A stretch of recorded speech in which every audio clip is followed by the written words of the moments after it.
everybody. Welcome to another edition of Ask the Doctor. We're going to have an awesome time tonight learning about which diet is best. And we have an amazing man and speaker here to talk to us. He teaches, lectures, and trains doctors all over the world. It is the amazing Dr. Bob Rakowski. Well, Carol, thank you always for opening the room so beautifully and managing everything. I certainly appreciate you. I got this question a lot since the beginning of the year, and I do a couple Zooms during the week, and someone said, Bob, why don't you talk about the most popular diets and what works and what doesn't? So I'm going to share that. First, a little bit about my background. I like to tell people first and foremost, I'm a family man. So been married for 33 years. I have 3 wonderful children, 2 beautiful granddaughters. Two of my kids are married, another one probably soon. They're not making any announcements, but happy, healthy, balanced. Been in clinical practice now right at 30 years. And, in the top right, I show some of my more famous patients. I've treated world champions from every major professional sport. I've also taught seminars all over the world. And this was a conference here where I co-lectured with Dr. Dale Bredesen. He was sharing his research that he created before he wrote the book, The End of Alzheimer's. And they now have thousands of cases of Alzheimer's where they've restored memory in the patients. And what Dr. Bredesen said was very, very powerful. He said, whenever there's a problem in the brain, and by the way, you can say whether you want the brain or the heart or the liver or the kidneys or the lungs or whatever, you will have 3 distinct zones of cells. You have cells that are dead. Well, there's nothing you can do about that. You have cells that are fine. There's nothing you need to do about that. But in between are cells that are functional but not functioning. So this was a patient that had severe diabetes. She was scheduled to have that foot amputated 2 days from the day that picture was taken. That's bad gangrene in her toes. But notice that same foot 2 weeks later, and then finally 17 months later. And this displays what we're talking about. There's cells that were dead. Well, there's nothing we can do about that. In this picture, I don't see any cells that were fine, but there's plenty that were functional but not functioning. And we see that not only did that foot get a lot better, her eyes got a lot better, her kidneys got a lot better, her blood sugar management got better, her brain got better, her immune system got better, because bodies can get better. And that's always a theme that we share. If you've got a pulse, you've got a prayer, let's see what we can do to help you to get better. Some famous nutrition quotes. Hippocrates said, let your food be your medicine. Lucretius said, one man's food is another man's poison. And I say today, most men's food could be considered a poison to all humanity. So we have things that are genetically modified. We use tons of herbicides, insecticides, fungicides, and our food is depleted and toxic. And it's causing extreme problems around the globe. A couple guiding principles. Jack LaLanne was actually a chiropractor and a fitness icon and a sage of wisdom. But he said, if God made it, it's okay. If man made it, throw it away. And Michael Pollan in his book, The Defense of Food, said, eat food, not too much, mostly plants. And I think that's a pretty good guideline. Somewhere in the early 2000s, I co-lectured at a conference with Dr. Barry Sears. And at the time, he had released his book, The Zone, which became a bestseller. And when he was talking about how people should eat, he put up a copy of the USDA food pyramid. And his statement was very clear. He said, if ever there was a terrorist-like plot designed to destroy the health of the world, this would be it. And picture that, 9 to 11 servings of high glycemic index, genetically modified gluten grains making up the bulk of what people are eating. And there's plenty of people that say, you know what, we probably shouldn't eat any of that. And some of that has created a big health problem. So I created my own food pyramid right after Barry Sears lectured. I said, eat nature's foods. Now, which of nature's foods should you eat? That depends on where your ancestors were born.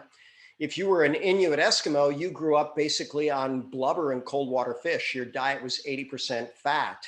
If you were in the desert, you might grow up on scarce root vegetables, cactuses, cacti, and who knows, maybe some strange animals. If you were in the rainforest, you probably had lots of fresh fruits and vegetables.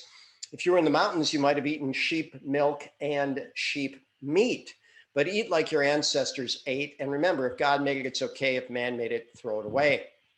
Above foods, I have superfoods.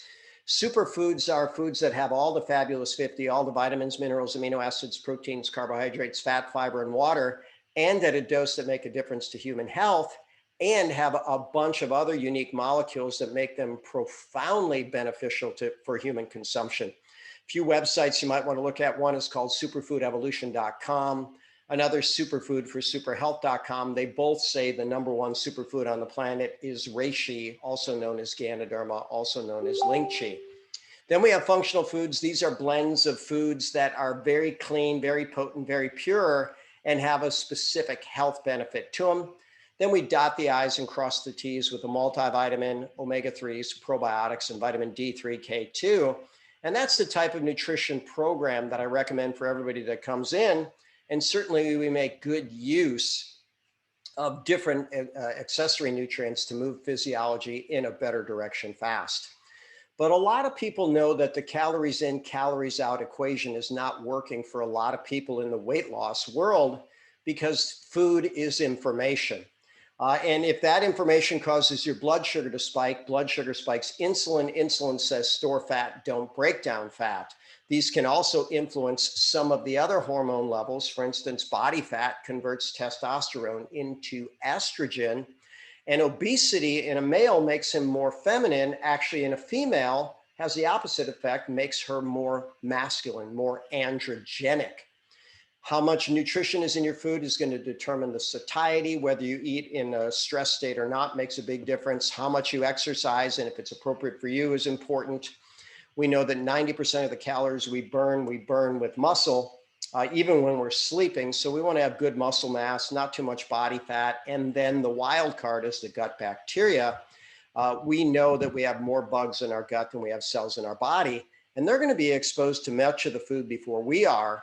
And all living organisms eat, drink, and go to the bathroom. The difference between good bugs and bad bugs is what they eat and what they poop. Good gut bugs eat poop and poop nutrients. Bad gut bugs eat nutrients and poop toxins, and those can cause health problems, obesity, inflammatory process, depression, and even cancer. So how much food do we eat throughout a lifetime? Amazingly, about 35 tons of food, which is about 12 bull elephants. So just to put that in perspective, and think about that, every food choice has a possibility of either moving you in a better direction of health or in a worse direction. So we want to make the predominance of better choices. So at the time that I took this picture, these were the top 10 diets. They're probably still pretty similar. Other people now are talking about the carnivore diet. I don't think that's going to break into the top 5, but some people are suggesting maybe we should just live on meat. I don't think that's a good idea. If you look at our teeth, we got a bunch of molars. Those are for grinding. We've got canines, that's for cutting. We've got incisors for chopping. And if you look at our digestive tract, we don't have a carnivore's digestive tract. We don't have an herbivore, a plant eater's digestive tract. We have a blend. So we are omnivores. We should eat plants and animals. The #1 diet is the common sense diet. And I always got a kick out of this quote. Common sense is like deodorant. The people who need it the most never use it. Yet 34% of people say they rely on common sense, but we wouldn't look around our population and think that most people are eating for health. The #2 diet is counting calories. That's about 23% of people, but keep in mind that not all calories are created equal. So when you get a whole food, a nice fruit, you get fiber, you get water, you get phytonutrients, you get more chemicals that are good for you than could ever have been named as long as they're natural chemicals. When you compare that to a donut, you can't pronounce most of the chemicals that are on the label. And we know that those foods are tainted to actually be addicted in mass production. So we want to eat natural wherever we can. This is a pretty interesting diet, the 5-2 diet. They say 5 days a week, eat a sensible amount of calories, and then 2 days, you pick the 2 days, eat a very low amount of calories. So they said 500 calories a day for women, 200 or 600 calories for men. And that's a very doable diet. People are having some decent success with that. But again, we want to make good food choices all along the way. So the low carb diet is one that I think is pretty good for most people. And I like this slide. It says to carb or not to carb. Well, the wrong type of carb is going to spike your blood sugar. When blood sugar spikes, it spikes insulin. Insulin says store fat, don't break down fat. And insulin, by the way, also increases inflammation within the body. Inflammation is buffered by stress hormones, and stress hormones also impair metabolism. So as a general rule, we do not want to spike our blood sugar with any type of meal. And this is a PubMed study that shows that when people reduce their carb calories, they do tend to lose weight. If you're going to choose carbs, you want to pick carbs that are, really good, really natural. I like to say every color, every day, lots of fiber. And I promise you, if you see the vegetables here, and that's the bulk of your diet, you're going to do very well in terms of health. I like the term carbage, just to play on the term garbage. And you look, and all of these foods are heavily processed, and they have a bit of a white color to them. One of my mentors had a little food aid. He said, if it's white, keep it out of sight. There's very few white foods that are going to be okay. Certainly cauliflower is one, and the plant jicama is another. Michael Pollan has a number of food rules. In fact, he has a book by that name. He says, if it came from a plant, eat it. If it was made in a plant, don't. And I think that's pretty good advice. Paleo will wrap out the top 5, but there's a little hiccup in the paleo diet because there were different paleo diets depending upon where you were in the world. So again, think about the introduction. If the people were the Inuit Eskimos, they were living on blubber predominantly. If someone was near the equator, fruits and vegetables, the mountains, sheep and dairy, the deserts, root vegetables and certain types of plants. The Maasai in Africa lived on animal blood. So there are many different paleo type diets, but I do like that idea to eat like your ancestors ate. And by the way, this is a very old skull. And look at how intact the teeth are. And lots of studies show that we had really no dental problems. So we started introducing processed sugar into the diet. So pretty well accepted paleo pyramid. It doesn't have dairy. It doesn't have grains. Dairy can be quite good, but not what we do to dairy. Picture that all mammals give live birth to young. All mammals nurse their young. So we start out with some type of animal milk, and animal milk has a lot of good things within it as long as it's raw. But once you heat it up, you start to destroy the enzymes, you start to change the proteins, and it's no longer very, very valuable. My kids grew up on certainly raw mother's milk, but when they switched to other types of dairy, they had raw goat's milk, which was actually very, very healthy for them. Last thing I'm going to touch on in terms of major diets is the alkaline diet. And this is something I'm a big fan of. They should really have more medical studies on it, but look at what it can do for you. It certainly improves bone density. Calcium's an antacid. When your body has too much acid, your bones will demineralize to buffer the acid. It'll actually improve muscle mass, protects from all chronic illness, which happen to occur in an acid environment, including infection and cancer. And it does reduce tumor cell invasion and metastasis and helps your body to eliminate toxins. This was a book that I read over 30 years ago, Alkalize or Die. And the positive side of that, if you were to write a new book, would be Alkalize and Thrive. And the perfect storm of cancer, acid is one of those components. Cancer exists when the conditions are right for cancer. Those conditions are low oxygen, low nutrients, high acid, chronic inflammation, and immune suppression, usually secondary to chronic distress. And good medical studies show that when you alkalize cancer patients, you decrease the invasiveness of the cancer and you actually increase the killing effect of chemotherapy.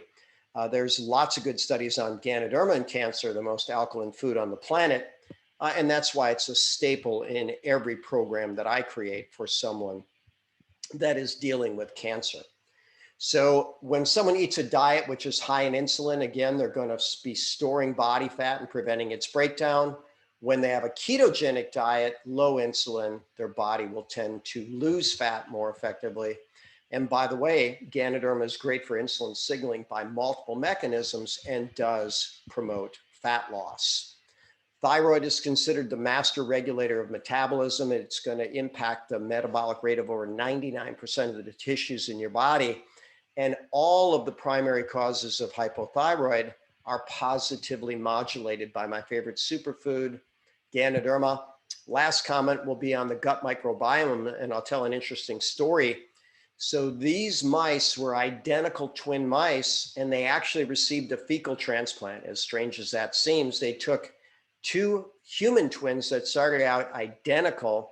They took feces from an obese twin and put it into, this was the original lean mouse, and they took feces from the lean twin and put it in the backside of the original lean mouse on the exact same diet, the exact same quantity, the exact same quality, the exact same timing.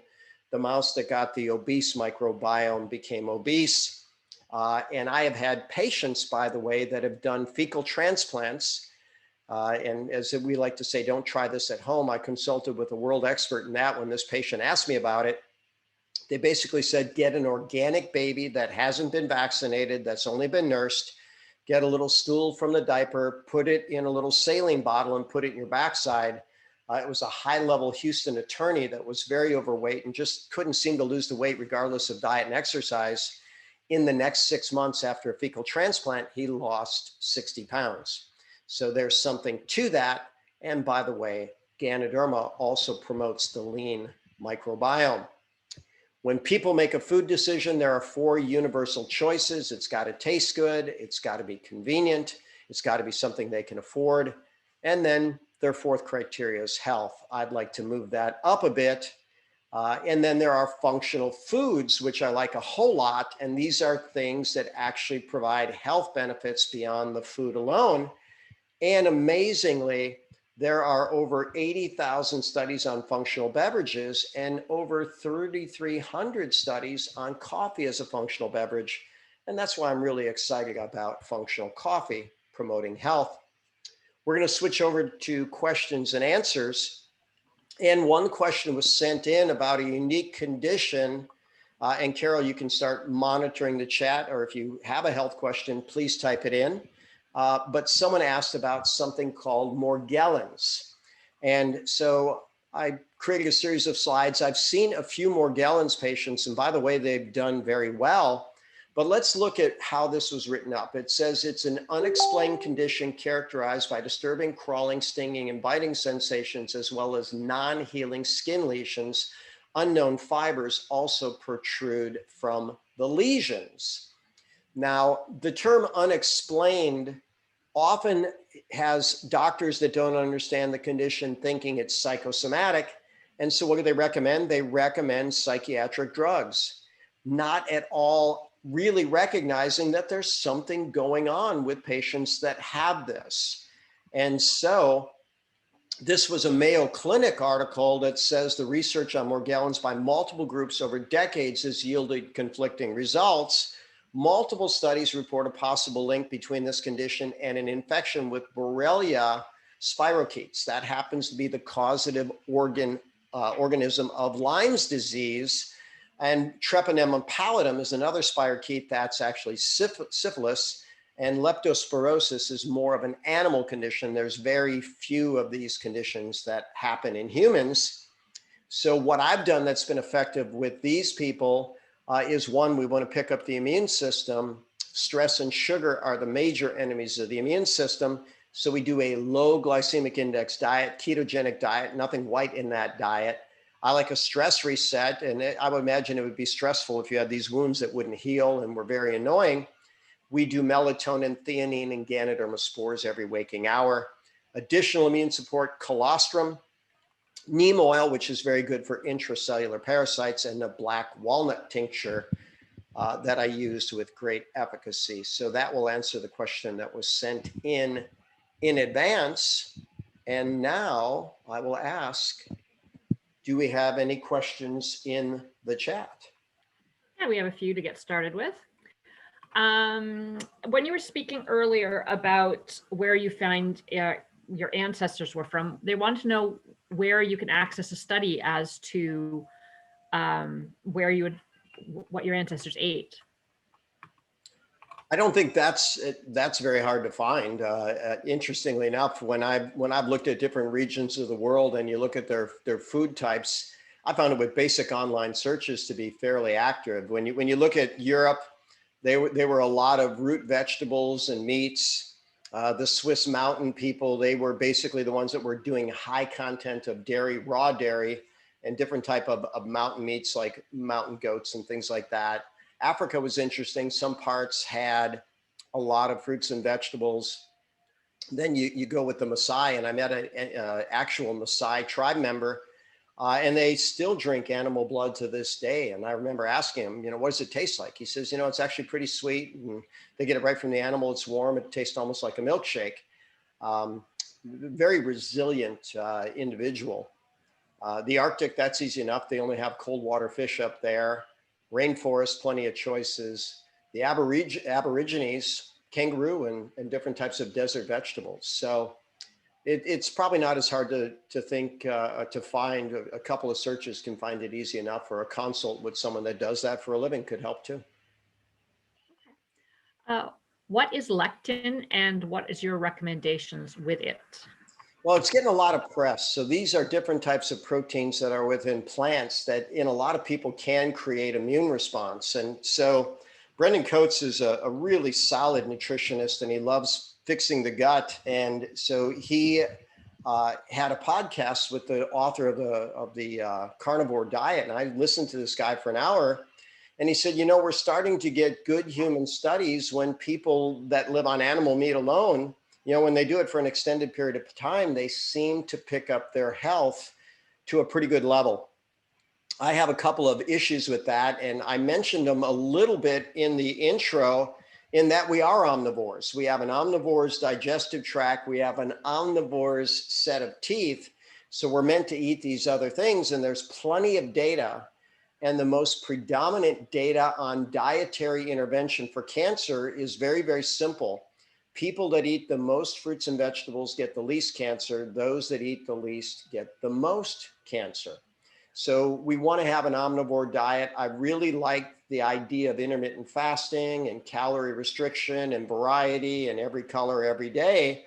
But there are plant compounds that can cause immune response in certain people. And the best way to figure it out is a real strict elimination diet. I like to seal and heal the gut for about 10 days. And then I like to bring back one food at a time, one food per meal for a period of time until people get the most common foods and see if their body reacts. For most people, a 10-day reset will get them a better feel for what their body's doing. Okay. Someone would like to know some information on coffee enemas. Well, instead of drinking it, you put it in your backside, room temperature. But so the primary job of the liver is to actually detoxify the bowels. So if you were to do a Google search on something called a portal plexus, you would find that there's a venous system that goes right from the colon to the liver. And so when you put coffee in your backside, it gets absorbed straight to the liver. And then the liver will dump bile and toxins. And coffee enemas used to be in the Merck manual, and then medicine kind of took over and said, okay, we don't need something like that in the Merck manual. But there's a book called Wellness Against All Odds. It was written in the 1980s by a medical doctor named Sherry Rogers. It was the story of 30 cancer patients, all who beat their cancer with nothing but natural remedies, and they all did daily coffee enemas. Now, I have seen cancer patients having bad reactions to chemotherapy drop their liver enzymes a total of 75 points after a single coffee enema.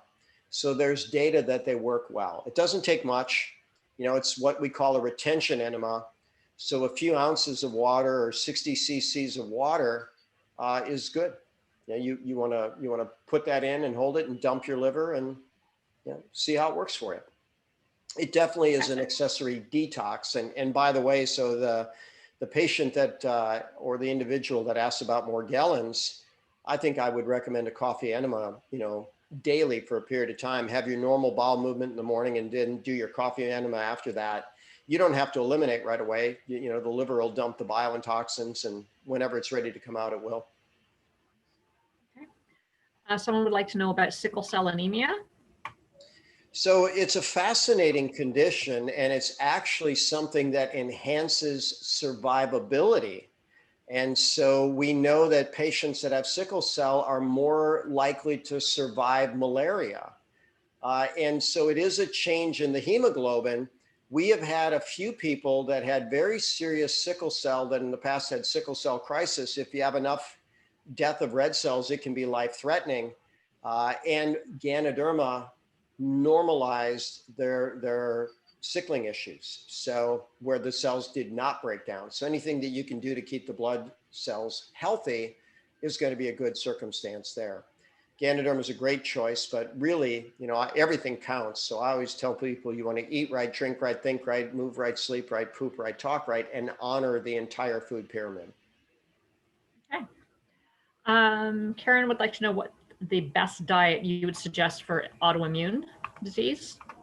Well, so autoimmune, you've got to seal and heal the gut. And so I use a medical food to seal and heal the gut.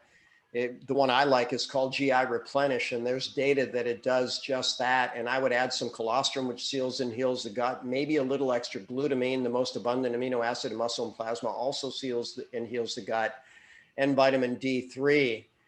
We might use digestive enzymes, maybe some hydrochloric acid, some good probiotics. There's references that show that once you seal and heal the gut, a good portion of autoimmunity will reduce or even go into complete and total remission. We've done Zooms on autoimmunity, and there appear to be 4 universal immune modulators. Vitamin D is one of them. There's an adrenal molecule called DHEA, which is another. And then 2 Chinese botanicals. One is Ganoderma lucidum, and the other is periliseed. And I have plenty of cases, including, I think the most recent one I published, I had a 73-year-old woman with a full-blown case of lupus, and we put it in complete and total remission in 60 days. And so, and I asked her, hey, do you think you would have recovered faster if you were 23? She said, well, there's no doubt that I would have. So, we can't neutralize every autoimmune circumstance. Some of them are very, very deeply rooted in the system, but if we get after it early enough, we have a good chance. Okay. Can you speak to hypothyroidism? Sure. So the thyroid is the most environmentally sensitive organ. And so toxins can inhibit thyroid, infection can inhibit thyroid. Even stress has a negative impact on thyroid. By the way, the most common hypothyroid is called Hashimoto's thyroiditis, which is actually an autoimmune circumstance. When we look at the Zooms that we've done on autoimmunity, your immune system, and I'll share this as let's say I have a patient come in and it's a 38-year-old female and she's just been diagnosed with Hashimoto's. And I'll ask her, tell me what you know about that. And enough people have looked it up on the internet. She says, well, apparently my immune system is trying to kill my thyroid. I said, well, that's an interesting idea. Do you need your thyroid? She says, well, I thought I did. I said, well, you do. So I'll often ask, how old are you? And she'll say, I'm 38. I say, all right. So for the first 37 years of your life, your immune system loved your thyroid and wanted to protect it. And then suddenly it says, oh, I hate you and I want to kill you. Does that make sense? And she said, no, I guess it doesn't. And I said, okay, something changed about the cells of the thyroid, a viral infection, a food reaction, a toxin, something changed it. And then the cell was just not very healthy and your immune system is taking them out. And then, we can quantify the autoantibodies. So we put them on a good program and we almost always very significantly reduce the antibodies with what we do. And there's over 80 named autoimmune diseases and plenty more diseases. They don't know what causes it. So they often say etiology unknown, suspected autoimmune. With autoimmune, we balance the immune system. We use the universal immune modulators. 80% of the immune system is clustered around the gut. So we seal and heal the gut first. One of our friends has a friend taking the spores and she has a repeated rash, sometimes less, sometimes more, between her throat and her armpits, worse on the left side. Any ideas what that could be from? Well, the skin is the largest excretory organ. We did a Saturday Zoom on that. I think, was that last week that we did that? And so, things get out of the skin if they're not getting out of other elimination routes. So we want to enhance all elimination. That would be bowel, liver, kidney, lungs, lymphatic. Be really kind with everything we put in the body, and maybe slow down the intake until that gets under control. But something's leaving for some reason, and we want to minimize that. When you look at the term Ganoderma lucidum, it literally translates as bright and shiny skin, and there's numerous studies that show that it's actually really good for the skin. So that kind of response is usually a detox reaction. Okay. Jake would like to know if fruit sugars spike the blood like processed sugar. Well, if you get too much too fast, it can. And, every one of us is going to handle different foods differently. So they came up with something years ago called the glycemic index. And it was, okay, how much does a certain food spike the average person's blood sugar? But a different person, you could be a different person tomorrow than you are today under different circumstances. If you have just done a heavy exercise session, it's actually a very good idea to get something that will spike your blood sugar, because insulin will then drive the sugar into the muscles. It'll increase muscle glycogen loading. Insulin is anabolic, it's anti-catabolic, so it can actually help you to put on lean mass, etc. So you want to do it under the right circumstances. But if you're going to eat fruit, eat it in its most natural state, chew it very effectively. Fruit should always be eaten alone. We had a little Zoom last night where we talked about food combining. Fruit should always be eaten alone because it digests very, very fast. But if people juice a bunch of fruit juice and drink it real fast, they will likely spike their blood sugar because they put a ton of sugar in the body fast, and that's just not a good idea. Okay. Karen said she's heard that if it doesn't grow in your area, you shouldn't eat it, like strawberries in the winter. Well, there's a lot of people that say that, but the next question is, where did your ancestors live? And so if they lived in an area where strawberries grew in the winter, you might be okay with that. So it goes more with eat like your ancestors ate, eat different things in season. And that seems like a pretty good guideline. However, I'm a transplant. I moved from Wisconsin, and my family's from Poland, and they have pretty similar weather to Wisconsin. I eat fruit all year round, but I make sure that I do it in a smart way. I don't overdo it. I always make sure that I get all of the Magnificent Seven, including exercise, in. And it seems to have a very good benefit. So you got to look at every factor before you try to make a hard rule like that. But there's probably some sense to that. Okay. And what about oscillates in plants? What about what plants? Oscillating plants? Yeah.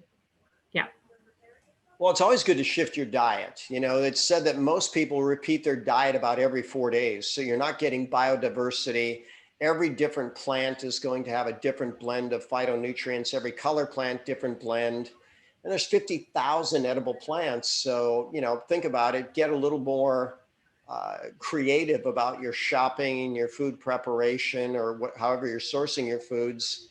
And certainly variety is the spice of life. And especially when it comes to nutrition, we want to get as many plant chemicals as we can. And they seem to be wonderfully synergistic. Okay. Is it recommended to add collagen protein to your diet? Well, it's really popular these days, and so I think we have a society that's not really getting good quality protein. So if you're getting too many factory farmed animals, you're getting a weak quality protein. You're getting a sick animal. You're getting an animal where 83% of antibiotics are used in livestock. They're often fed genetically modified grains. They're sick. They're inflamed. They don't have a good diet. That should really be illegal. So, basically your food growing in a natural environment is awesome, and actually harvested in a humane way is a very good idea. There's plenty of scientists that are saying now that if you stress the heck out of an animal, the stress hormones at the time of death will taint the meat as well. And there seems to be something to that. So, good food raised in a very humane way is a very good idea.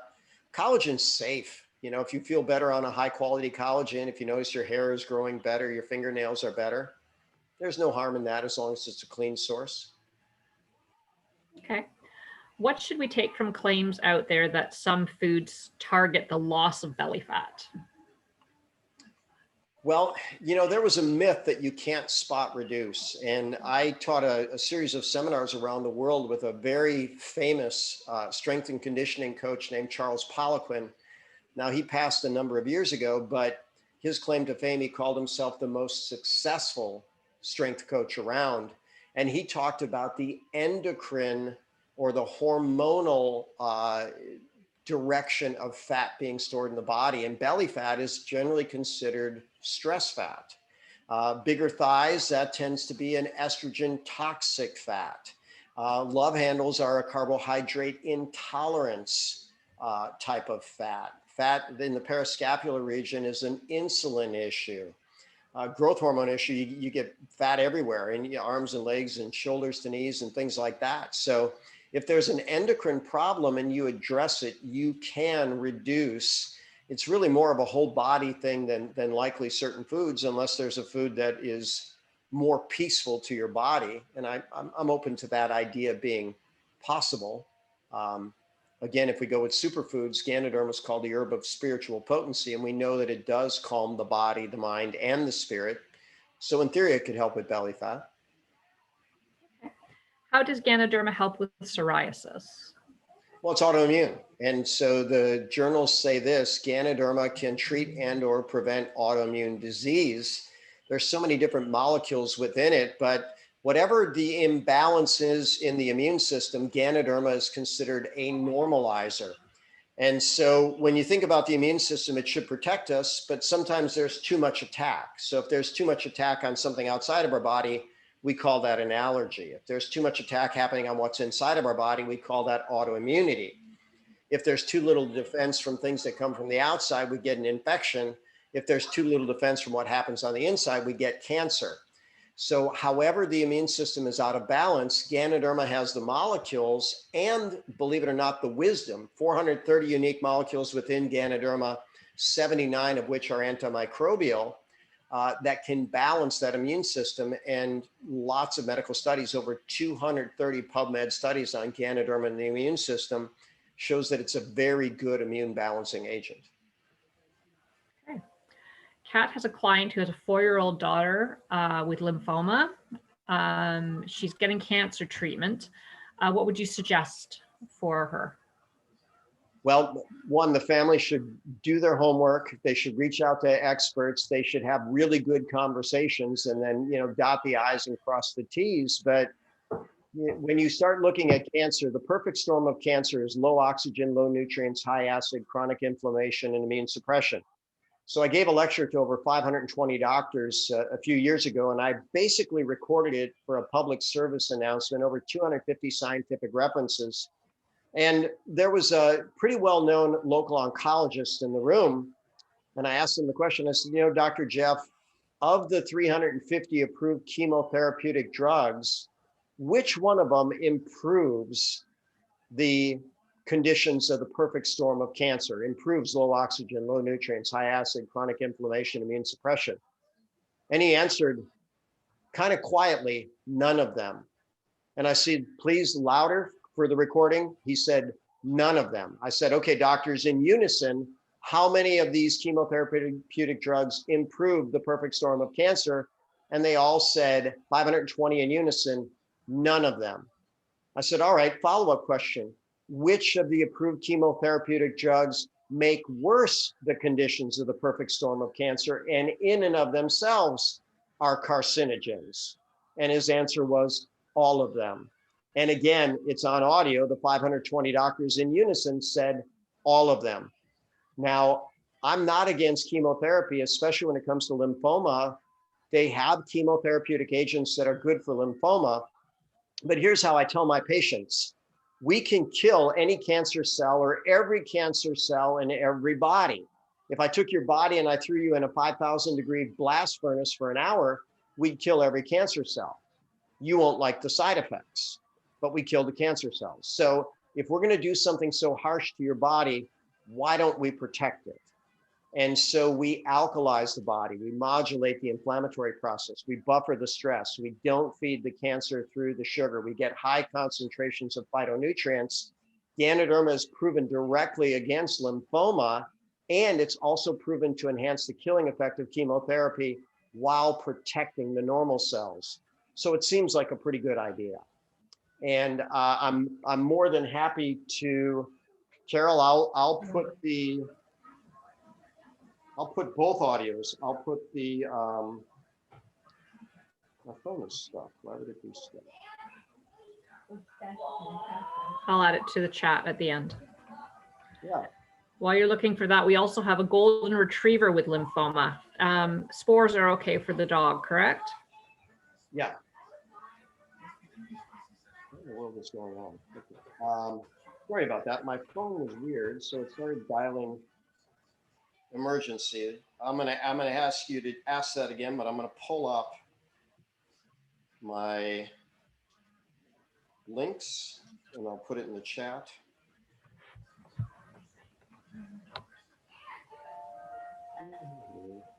First a brief one, and then I'll find the Dropbox one. And actually, you know what, the Dropbox, I could probably go to my thing as well. But did you ask about a golden retriever taking it? Yes.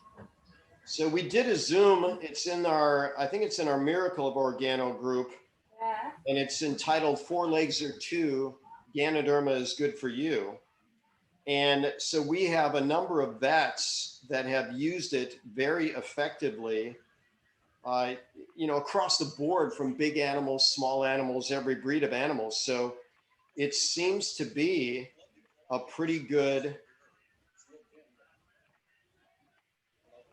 there we go. Okay, so Carol, I sent that to you, and I think you have it and can put it in there. Okay. All right. Yep. So it's safe for golden retriever. Perfect. Does Ganoderma help with borderline personality disorder? Well, it's great for the brain. There's over 60 brain studies. And I don't see many of those studies for different mental health conditions, except for depression, anxiety, seizure. But, you know, there's the Statistical Manual of Diagnostic Disease. And so I think it was 1800, they actually had 4 different mental health diagnoses. That was it. And then by the time they got to DSM-4, I think they had 365 mental health diagnoses, you know, one for each day of the year, and each was diagnosed by a checklist. And so when you start looking at if the brain is the most nutrient dependent, energy dependent, stress vulnerable, and toxin vulnerable, it would make sense that we want to get it ideal nutrition, that we would want to protect it from stress, that we want to clear out toxins, and enhance brain energy. And Ganoderma does those 4 things.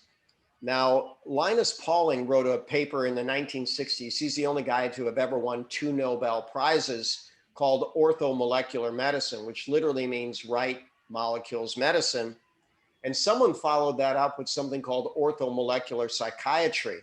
And they said, if you give the right cofactors for the neurotransmitters, is usually vitamins and minerals, often B vitamins, then you can improve the brain chemistry. And we've seen plenty of people that we've done very well with natural therapies. But as I tell people, when we take brain chemistry, we're going to have a bell-shaped curve, which means that most people are going to be in the middle. And with good lifestyle choices and stress management, their brain is going to function pretty okay. But if we take the happy chemicals, there's going to be someone on the extreme that has a ton of happy chemicals, and we might even call them manic. And the extreme of the manics might need some type of medication.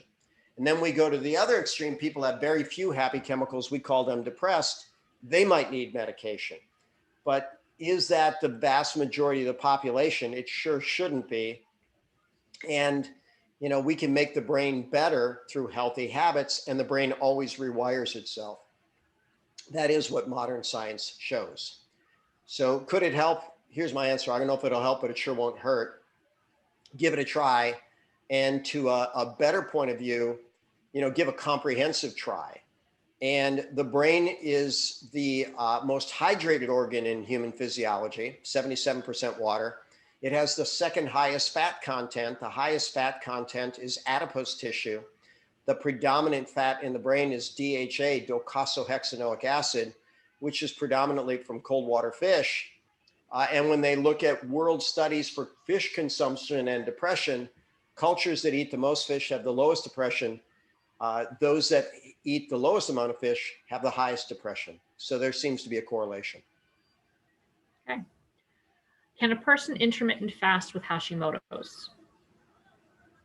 They should be able to, sure. You know, their energy is not very efficient, and who knows, maybe that intermittent fasting could give the body a break and help it balance more. But I like a comprehensive program for Hashimoto's. First, I'd seal and heal the gut. I'd calm down the immune system. Intermittent fasting is a nice strategy.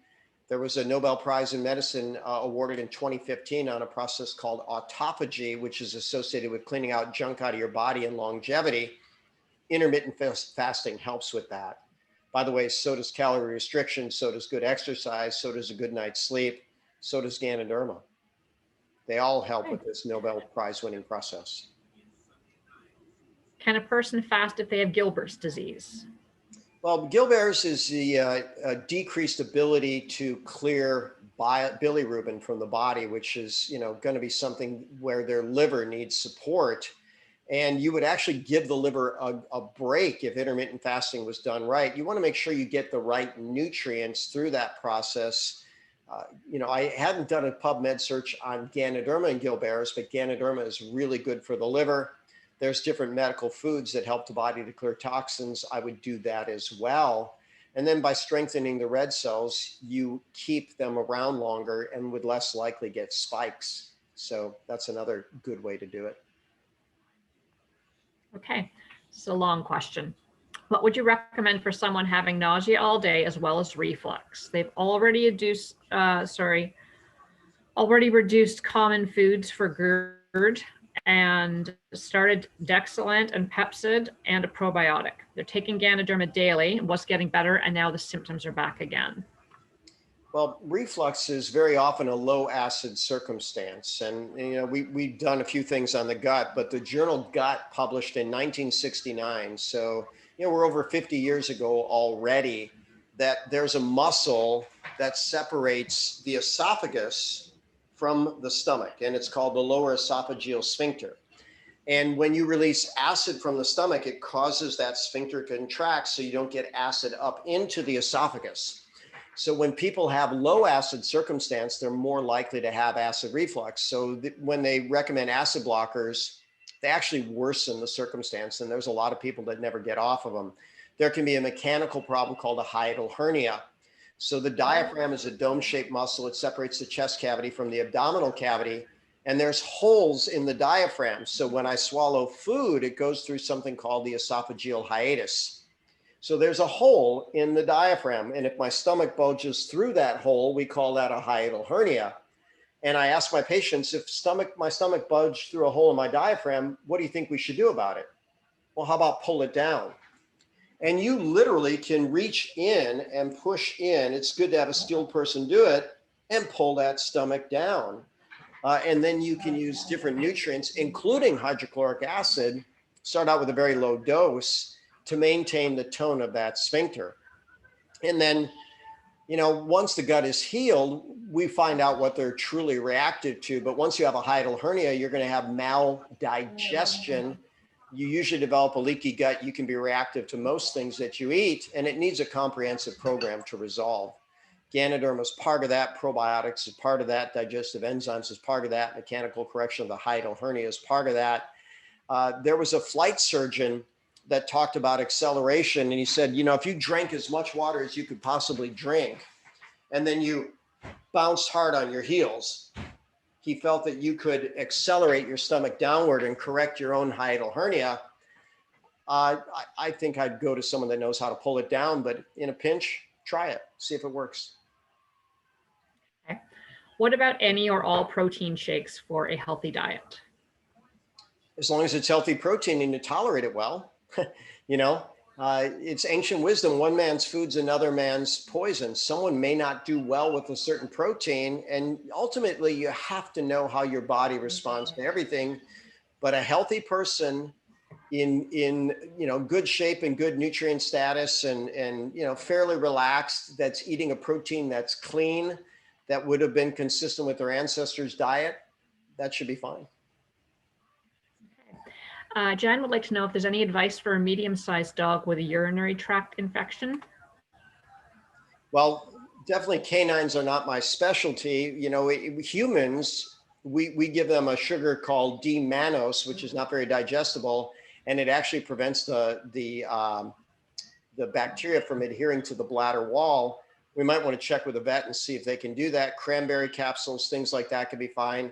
Ganoderma is anti-infective, but keep in mind, most of that's not going to go through the urine. So the urine is going to have different rules than systemic infection. Okay. Can Ganoderma help with respiratory issues? Sandra has a friend recovering from COVID. Well, we don't want to mention that bug, right? Because the regulators are all over that. But what I tell people to do is go to PubMed and type in Ganoderma lucidum and lungs, and you'll again find over 60 studies on the lungs. You'll find that it dilates airways by more mechanisms than prescription inhalers. You can look up certain viruses, and maybe even one that's pretty recent in the environment with Ganoderma lucidum, and you will well find that Ganoderma in good studies is proven to be very effective against that. I have a long distance patient who called me. His wife had a very bad case of a recent virus, and she was in the hospital, and they were considering putting her on a ventilator. And he asked me if I would Zoom with the doctor, and I said, sure. So I literally Zoomed and screen shared and went right into PubMed, and I recommended Ganoderma lucidum, I recommended colostrum, I recommended vitamin Z, vitamin D, I recommended zinc, I recommended vitamin C. I told him the dosing schedule. And when I showed him the PubMed citations, he signed off on everything. And this woman went home from the hospital 2 days later and had an uneventful and full recovery. Okay. I've just put those two links in the chat. So you guys might want to copy those. So it'll be pretty helpful for you guys. Can Ganoderma help with neurogenic bowel, with gastroparesis, with feeding tube? Well, now that's a long question, right? So can it help stabilize the nervous system and help the nerve to recover? And the answer is yes. When you start looking at gastroparesis, the most common cause of gastroparesis is out of control diabetes. Diabetes is bad for the blood vessels. It's bad for the nerves. When you think of that foot that I showed with gangrene, that's a blood vessel and a nerve problem, but a lot of people don't appreciate it, that it affects all the nerves of the body, and including the digestive tract, and that's a problem. So we want to have long-term good blood sugar regulation. But if you think back to that picture of the foot, they wrote that foot off. They were going to cut it off. And guess what? We revitalized it fairly quickly. And bodies respond to frequency, duration, intensity, quality, and timing of stimuli. When you have challenges with gastroparesis, things move slower through the digestive tract. So we want to do very absorbable forms of nutrition. Ganoderma spores are good and powerful in that way. There's other things that can help the nerves. Carnitine and lipoic acid are two things that are really good, but we've got to manage the blood sugar as well.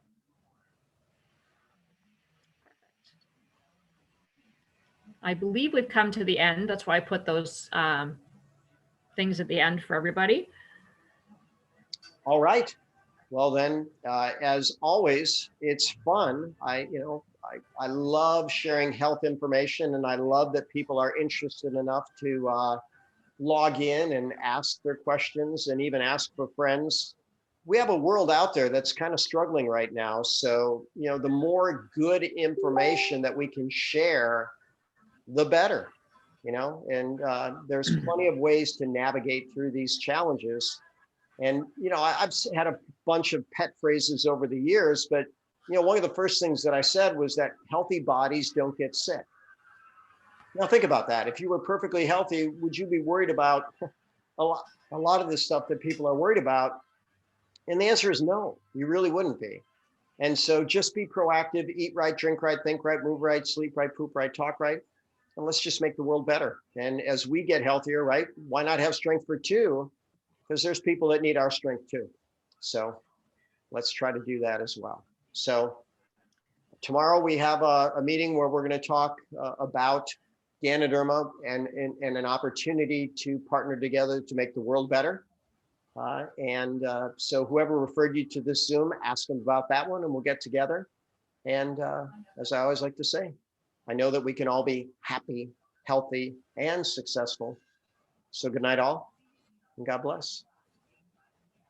Unmute and say goodnight, guys. Thank you, Carol. Thank you, Dr. Bob. Thanks, Dr. Bob. Thank you. Good night. Thank you. Thank you. Thank you, Dr. Thanks, Thank Carol. you. Good night. Thank you. Good night. Good night, good night. Good night, everybody. Thank you, Dr. Bob. Thank you, Dr. Bob.